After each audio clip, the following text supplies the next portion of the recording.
What did you make of what Governor Christie said today? Well, what I made of it is a pure Christie. I mean, this is a straight guy.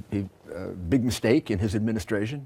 Happened to me more than a few times. You have no doubt that he had no involvement. I'm absolutely positive. I think Christie is one of the most honest, straight guys you're going to meet. I think had he known about it, he would never acted this way. Had he known that he had some involvement in this, he never would have treated it lightly the way he did. He didn't act like a person who had knowledge before the fact. It does seem, looking at the press conference, had he been involved in any way, if he had anything to hide, this is not the press conference you would give. Right. I think that's absolutely true. We've seen people who are hiding things, right? Sometimes they do it for 5-6 months. There are all these stages. Right. There are all these stages they go through of being a little bit more transparent, a little bit more transparent. They just don't go out and open themselves up completely. Plus, I know Chris really well. I mean, he's a good friend.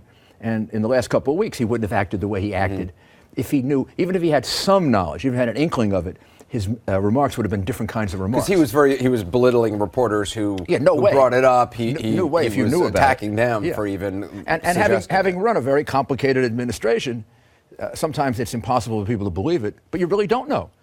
I know when a mayor says, "I didn't know," people find it hard to believe. It's your closest aide or your closest friend.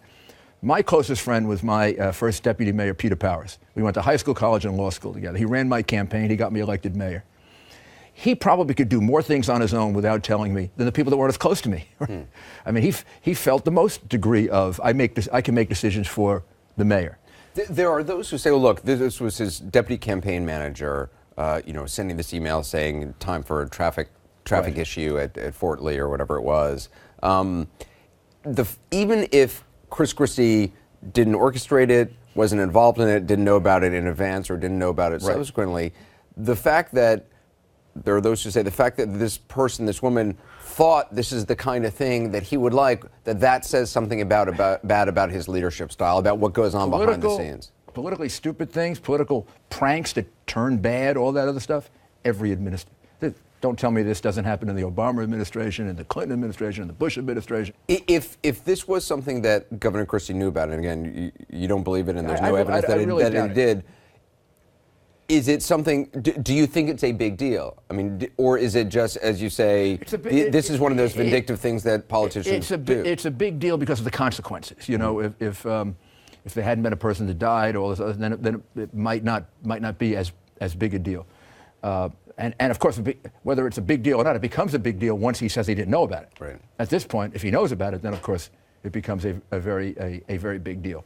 But I'm quite convinced from the way he's acted, both today and most importantly in the lead up to this, that he didn't know about it. And I think it becomes something that, it's obviously never going to be a plus. The only way it becomes a slight plus for him is the way he handled it today, which I think was about as open as I've ever seen a politician. You don't think this has some sort of long-term impact on Governor Christie? If the story remains the way it is? Yeah. Absolutely not. I can see the negative. He had a couple of people that were bad people, or in terms of, I shouldn't say bad people who made mistakes. On the other hand, he's a guy who immediately, upon learning about it, was about as open as a politician's ever been.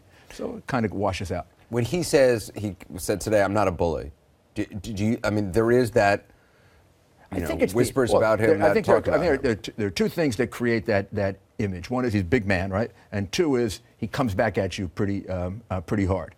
Well, that's just the way people, react. I don't see anything in his background that suggests that he takes advantage of people, that he pushes them around, that he's nasty to them, that he's, in terms of his personal contact. I've been with him and his family many, many times. I don't see anything different about him than, most of the other people that I know. But it is a stereotype. And the unfortunate thing for Chris is, and this should be true with me, if something happens that reinforces your stereotype, it becomes a big deal. On the other hand, if you make some other kind of mistake, people ignore it. I remember when I did a press conference, if I, in the slightest way, sounded annoyed, the story was mayor lost his temper because I thought I had a bad temper. Sometimes I'd walk out of a press conference and I would have completely screwed up something in the budget. I'd have screwed up a date, and I'd say to my press secretary, "I'm going to get ruined for that."